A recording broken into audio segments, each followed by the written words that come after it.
নমস্কাৰ আন্তৰিক স্বাগতম জনাইছোঁ লেটছ ক্লিয়াৰ অল চেনেলটোলৈ। এই ভিডিঅ'টোৰ জৰিয়তে আলোচনা কৰিম চাইল্ড ডেভেলপমেণ্ট এণ্ড পেডাগজিৰ 10টা অতি গুৰুত্বপূৰ্ণ প্ৰশ্ন উত্তৰ আৰু এই প্ৰশ্ন উত্তৰকেইটা ইংৰাজী আৰু অসমীয়া দুটা ভাষাতে মই বুজাবলৈ চেষ্টা কৰিম। আজিৰ প্ৰথমটো প্ৰশ্ন, which of the following age groups fall under later childhood category, মানে তলৰ কোনটো বয়সৰ গ্ৰুপক লেটাৰ চাইল্ডহুড কেটেগৰীত ধৰা হয়, অৰ্থাৎ পৰৱৰ্তী শৈশৱকালত। অপশ্যনসমূহ চাই ল'ব। 11 to 18 years, 18 to 20 years, birth to 6 years and 6 to 11 years, যিটো লেটাৰ চাইল্ডহুড পিৰিয়ড হয় সেইটো হ'ব 6 to 11 years আৰু বাৰ্থ টু 6 years অৰ্থাৎ 0 to 6 years হ'ব চাইল্ডহুড পিৰিয়ড, এইটো কোৱা হয় চাইল্ডহুড। আৰু 6 to 11 years এইটো কোৱা হয় লেটাৰ চাইল্ডহুড পিৰিয়ড। গতিকে অপশ্যন ডিটো হ'ব ইয়াৰ শুদ্ধ উত্তৰ। 2 নম্বৰ প্ৰশ্ন, which one out of the following provides information about the rules and behaviours which are acceptable in a group during early childhood period, অৰ্থাৎ কৈছে প্ৰাক শৈশৱ কালত তলৰ কোনটোৱে ভূমিকা আৰু ব্যৱহাৰৰ তথ্য যোগান ধৰে যিটো কোনো এটা গ্ৰুপত গ্ৰহণযোগ্য হয়। ৰুলছ আৰু বিহেভিয়াৰ্ছৰ যোগান ধৰে। অপশ্যন এ দিয়া আছে চিবলিংছ এণ্ড টিচাৰ্ছ, লগ সমনীয়া আৰু টিচাৰ্ছ এণ্ড পিয়াৰ্ছ, শিক্ষক আৰু জ্যেষ্ঠসকলে, পিয়াৰ্ছ এণ্ড পেৰেণ্টছ, জ্যেষ্ঠসকল আৰু মাক দেউতাকে, আৰু অপশ্যন ডি আছে পেৰেণ্টছ এণ্ড চিবলিংছ, মাক দেউতাক আৰু লগ সমনীয়াই। গতিকে ইয়াৰ শুদ্ধ উত্তৰটো হ'ব শিশুৱে ব্যৱহাৰ আৰু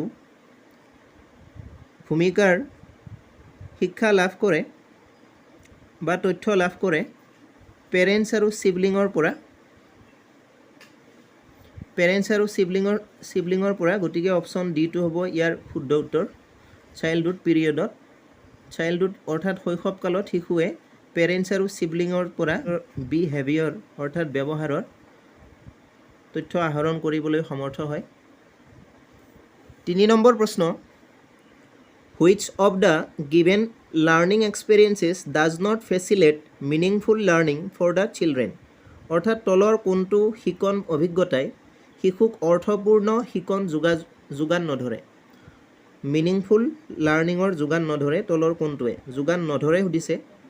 অপশ্যন এ দিয়া আছে repetition based on mere recall of কণ্টেণ্টৰ কেৱল মনত পেলোৱা, বিষয়বস্তু মনত পেলাই তাক ৰিপিটিশ্যন বাৰে বাৰে শিকোৱাটো। অপশ্যন বি দিয়া আছে ফৰ্মুলেটিং কুৱেশ্যনছ অন কণ্টেণ্ট,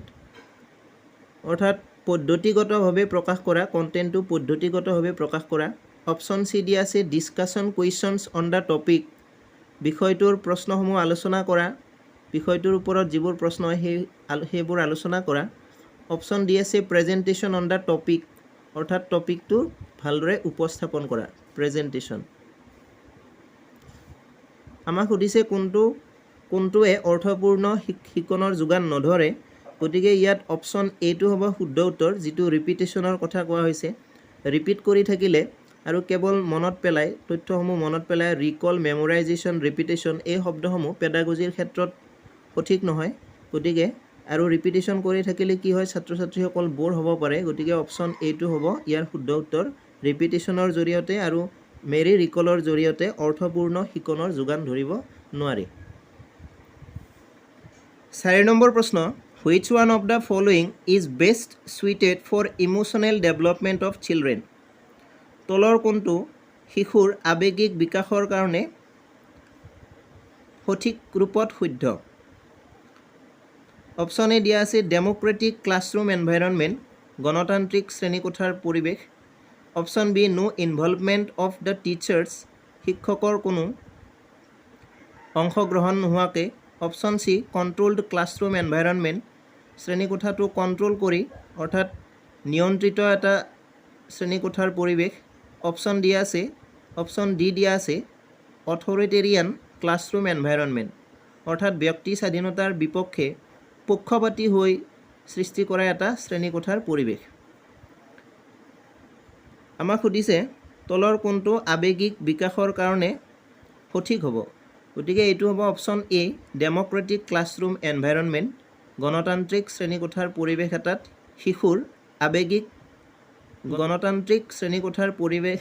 শিশুৰ আৱেগিক বিকাশ সম্ভৱপৰ হ'ব গতিকে অপশ্যন এইটো হ'ব ইয়াৰ শুদ্ধ উত্তৰ ডেমক্ৰেটিক ক্লাছৰুম এনভাইৰনমেণ্ট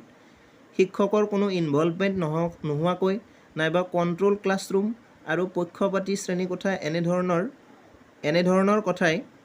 শিশুৰ আৱেগিক বিকাশৰ ক্ষেত্ৰত অৰিহণা নোযোগায় 5 নম্বৰ প্ৰশ্ন gender is an a option A biological entity option B physiological construct option C innate quality option D social construct যিটো জেণ্ডাৰ লিংগৰ ধাৰণাটো সেইটো সমাজত সৃষ্টি হৈছে আজিকালি যিহেতু পুৰুষ মহিলা সকলোকে সমান বুলি ধৰা হয় গতিকে যিটো জেণ্ডাৰ আছে সেইটো ছ'চিয়েল কনষ্ট্ৰাক্ট হয় কেৱল সমাজত এটা প্ৰচলিত ধাৰণা গতিকে অপশ্যন ডিটো হ'ব ইয়াৰ শুদ্ধ উত্তৰ 6 নম্বৰ প্ৰশ্ন একৰ্ডিং টু জিন পিয়াজে which of the following is necessary for learning Jean পিয়াজেৰ মতে তলৰ কোনটো শিকনৰ বাবে অতি গুৰুত্বপূৰ্ণ বা দৰকাৰী option A active exploration of the environment by the learner শিকাৰুৰ জৰিয়তে পৰিৱেশৰ এক্টিভ এক্সপ্ল'ৰেশ্যন অৰ্থাৎ সচেতনমূলক ব্যাখ্যা option B observing the behaviour of adults বয়সস্থসকলৰ অভ্যাস অনুসৰণ কৰা বা দেখা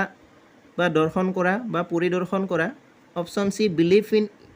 ইমানেণ্ট জাষ্টিছ অৰ্থাৎ অন্তৰ্নিহিত ন্যায়ৰ ওপৰত বিশ্বাস কৰা অন্তৰ্নিহিত ন্যায়ৰ ওপৰত option D reinforcement by teachers and parents শিক্ষক আৰু মাক দেউতাকৰ জৰিয়তে শক্তি প্ৰয়োগ কৰা জিন পিয়াজেৰ মতে শিকনৰ কাৰণে দৰকাৰী হ'ল active exploration of the environment by the লাৰ্ণাৰসকলে নিজে এক্টিভ হৈ অৰ্থাৎ সচেতন হৈ পৰিৱেশৰ ওপৰত গুৰুত্ব দি অৰ্থাৎ পৰিৱেশৰ পৰিদৰ্শন কৰি নিজাকৈ শিকিবলৈ চেষ্টা কৰে নাইবা শিকিবলৈ সামৰ্থ্য হয় গতিকে লাৰ্ণিঙৰ কাৰণে এইটো এটা নেচেচাৰী শিশুৱে যাতে পৰিৱেশ সম্পৰ্কে নিজে ধাৰণা গঠন কৰিব পাৰে গতিকে অপশ্যন এইটো হ'ব ইয়াৰ শুদ্ধ উত্তৰ 7 নম্বৰ প্ৰশ্ন which of the following are secondary agents of socialization তলত দিয়াবিলাকৰ কোনটো সামাজিকীকৰণৰ ছেকেণ্ডাৰী এজেণ্ট অৰ্থাৎ দ্বিতীয় প্ৰাথমিক নহয় অপশ্যন এ ফেমিলি এণ্ড নাইবাৰহুড পৰিয়াল আৰু ওচৰ চুবুৰীয়া অপশ্যন বি স্কুল এণ্ড নাইবাৰহুড বিদ্যালয় আৰু ওচৰ চুবুৰীয়া option C school and family members school আৰু ফেমিলি মেম্বাৰ্ছ পৰিয়ালৰ সদস্য option D family and relatives অৰ্থাৎ পৰিয়াল আৰু ৰিলেটিভছ সম্পৰ্কীয় লোকসকল আমাক সুধিছে ছেকেণ্ডাৰী এজেণ্ট গতিকে ছেকেণ্ডাৰী এজেণ্টত কি হ'ব ফেমিলি নাথাকিব ফেমিলি যিহেতু প্ৰাইমেৰী এজেণ্ট হ'ব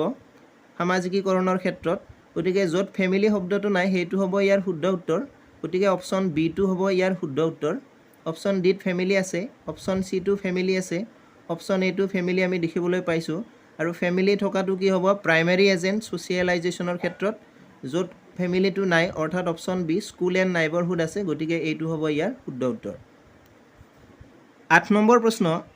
আ 6-year-old girl shows exceptional sporting ability এজন 6 বছৰীয়া শিশুৱে এজনী 6 বছৰীয়া ছোৱালীয়ে কি কৰিছে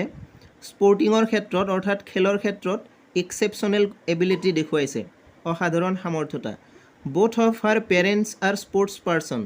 মাক দেউতাক কি হয় স্পৰ্টছ পাৰ্চন হয় and send her for coaching everyday আৰু তাইক সদায় কোচিঙৰ কাৰণে পঠিয়ায় her capability are most likely to be the result of an interaction between অৰ্থাৎ তাইৰ যি সামৰ্থ্যতা সেইটো কিহৰ ইণ্টাৰেকশ্যনৰ ফল ইয়াতে দিছে হেৰিডিটি এণ্ড এনভাইৰনমেণ্ট বংশগতি আৰু পৰিৱেশ অপশ্যন বি দিছে গ্ৰ'থ এণ্ড ডেভেলপমেণ্ট বৃদ্ধি আৰু বিকাশ অপশ্যন চি দিয়া আছে হেল্থ এণ্ড ট্ৰেইনিং স্বাস্থ্য আৰু ট্ৰেইনিং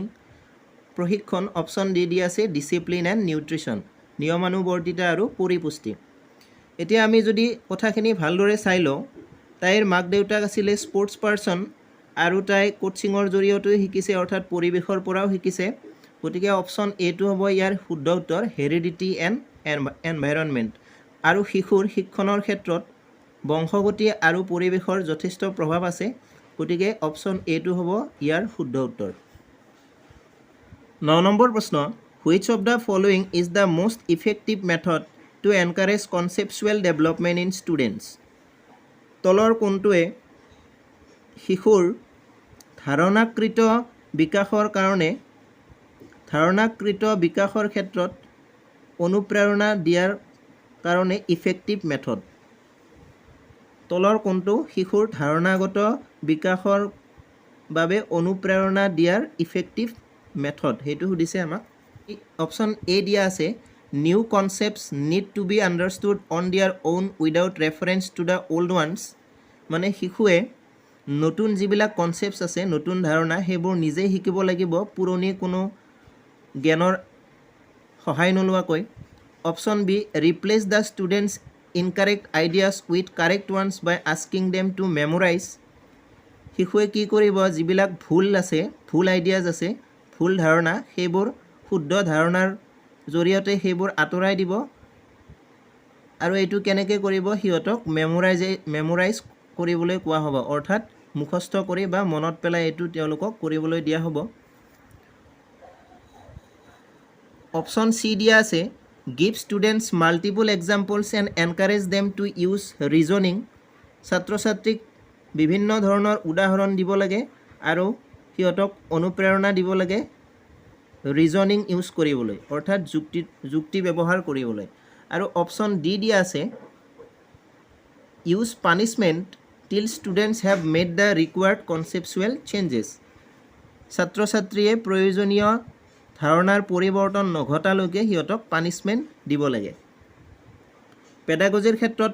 পানিছমেণ্ট শব্দটো থাকিলে এইটো কাৰেক্ট নহয় গতিকে এইটো আমি অশুদ্ধ বুলি মানি ল'ব পাৰোঁ তাৰপিছত যিটো মাল্টিপল এক্সাম্পলছৰ কথা কৈছে এইটো শুদ্ধ হ'ব গতিকে বাকী অপশ্যনকেইটাও আমি চাই লওঁ replace the students incorrect ideas with correct ones by asking them to memorise শব্দ থাকিলে পেডাগজিৰ ক্ষেত্ৰত সেইটো সঠিক নহয় গতিকে আমি অপশ্যন বিটো ইনকাৰেক্ট বুলি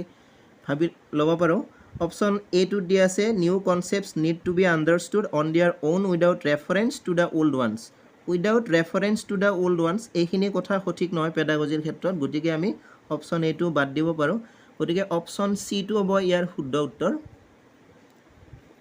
কনচেপচুৱেল ডেভেলপমেণ্ট এনকাৰেজ কৰাৰ কাৰণে ইফেক্টিভ মেথড কি হ'ব ছাত্ৰ ছাত্ৰীক মাল্টিপল এক্সাম্পলছ দিব লাগিব আৰু এনকাৰেজ কৰিব লাগিব প্ৰেৰণা দিব লাগিব সিহঁতৰ নিজৰ যুক্তি ব্যৱহাৰ কৰিবলৈ 10 নম্বৰ প্ৰশ্ন A child's notebook shows errors in writing like reverse images, mirror imaging, etc. Such a child is showing signs of কি কৈছে এজন শিশুৱে নোটবুকত ভুল দেখুৱাইছে কিহৰ ক্ষেত্ৰত ভুল দেখুৱাইছে ৰিভাৰ্ছ ইমেজ অৰ্থাৎ ওলোটা ছবিৰ ক্ষেত্ৰত তাৰপিছত মিৰৰ ইমেজিং আইনাত দেখা ছবিৰ অংকনৰ ক্ষেত্ৰত বা লিখাৰ ক্ষেত্ৰত ভুল দেখুৱাইছে শিশুটোৰ নোটবুকত ভুল দেখা গৈছে আৰু এনে ধৰণৰ শিশুৱে কি বুজাইছে মানে কি দেখুৱাইছে এনে ধৰণৰ ভুল যদি কৰে শিশুটোৰ কি দেখা গৈছে লাৰ্নিং ডিসএডভান্টেজ অৰ্থাৎ শিকনৰ ক্ষেত্ৰত অসুবিধা লাৰ্নিং ডিসএবিলিটি শিকন অসামৰ্থতা লাৰ্নিং ডিফিকাল্টি শিকনত কঠিনতা লাৰ্নিং প্ৰব্লেম শিকনৰ সমস্যা ইয়াৰ অপশ্যন বিটো শুদ্ধ উত্তৰ হ'ব লাৰ্নিং ডিসএবিলিটি অৰ্থাৎ শিকনৰ ক্ষেত্ৰত অসামৰ্থতা